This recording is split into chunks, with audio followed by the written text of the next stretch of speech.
The Men of the Cave.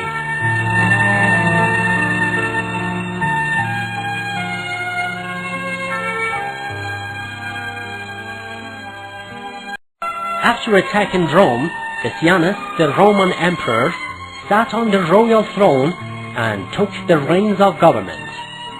Foolish people accepted to place him in a godlike position and submitted as slaves to his power. At that time, 6 wise and competent young men decided to leave their country and start a simple life in one of the remotest parts of the desert. They wanted to dedicate their lives to great unique God and worshipping Him. On their way, they saw a shepherd who asked them, "Who are you, and where are you going?" They answered, "We are 6 ministers of the king who have given up chancellorship and are going to pray and praise the unique God in a far deserted place. For praising Decianus have caused us to suffer from a guilty conscience and put us in a spiritual torment."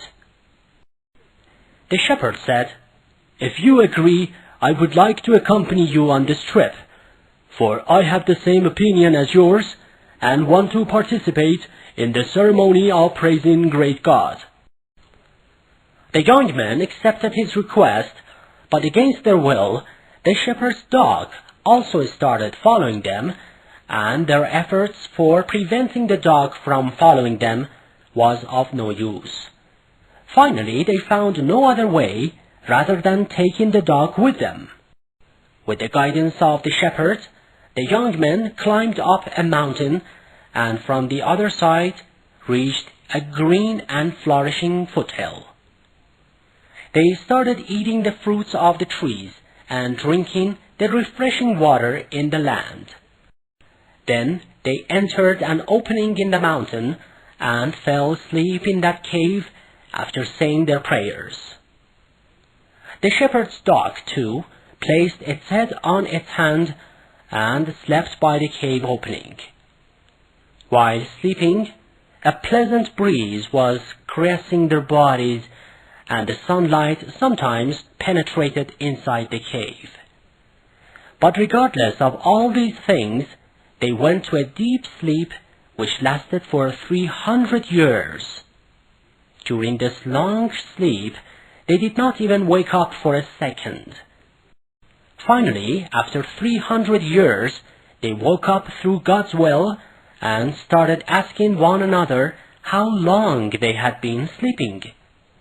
Some of them said they had slept for 1 whole day, and some believed they had slept for half a day. But what astonished them most was the destruction and withering of the trees, as well as their great hunger.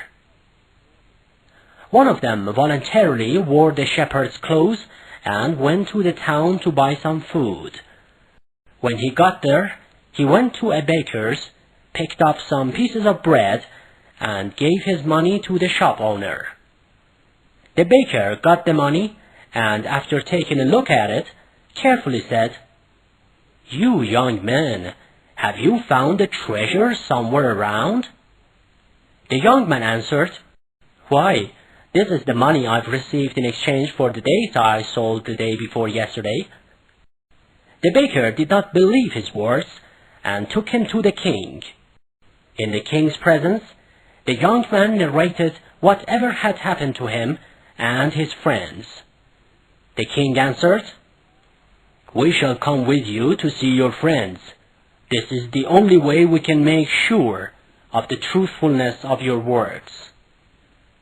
They set out for the cave, and when they got there, the young man said, "Let me go inside the cave alone and tell them about this story so that they won't get frightened. Then you can enter the cave." The young man went in and told his friends about what had happened in the town, but they did not believe him either and thought they were caught in a trap. So they started praying and asking God to return them to their previous position. God responded to their prayers and made them fall asleep once again.